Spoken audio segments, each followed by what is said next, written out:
বলিউড অভিনেত্রী ও সাবেক বিশ্বসুন্দরী ঐশ্বরিয়া রায়কে গোপনে বিয়ে করেছিলেন সালমান খান। এমন খবরই ভেসে বেড়াচ্ছে সামাজিক যোগাযোগ মাধ্যমে। এমনকি ঐশ্বরিয়ার ধর্মান্তরের কথাও রটে যায় ইন্ডাস্ট্রিতে। সেই সময় সামাজিক যোগাযোগ মাধ্যমে আলোচনার কেন্দ্রে ছিল সালমান খানের সঙ্গে ঐশ্বরিয়ার বিয়ে। গুঞ্জন ছড়ায় লোনাভালার একটি বিলাসবহুল বাংলোয় বসে সালমান ও ঐশ্বরিয়ার বিয়ের আসর। বিয়েতেই শেষ নয়, সালমান ও ঐশ্বরিয়া নিউ ইয়র্কে মধুচন্দ্রিমা করতে গিয়েছিলেন বলেও খবর রটেছিল।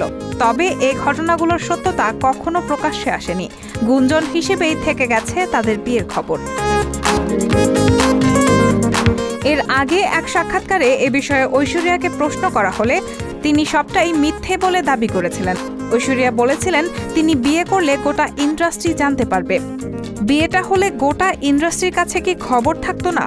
খুব ছোট আমাদের এই ইন্ডাস্ট্রি। আমি এমন মানুষ নই যে বিয়ের মতো বড় ব্যাপারকে অস্বীকার করব।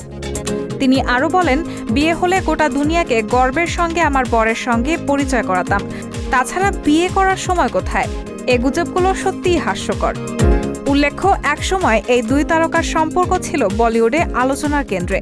1999 সালে হাম দিল দে চুকে সনম ছবির শুটিং থেকে প্রেম শুরু হয়েছিল তাদের। তারপরই খবর রটে এই তারকা যুগল নাকি গোপনে বিয়ে করেছেন। রায়হানা মুন, সবার কথা।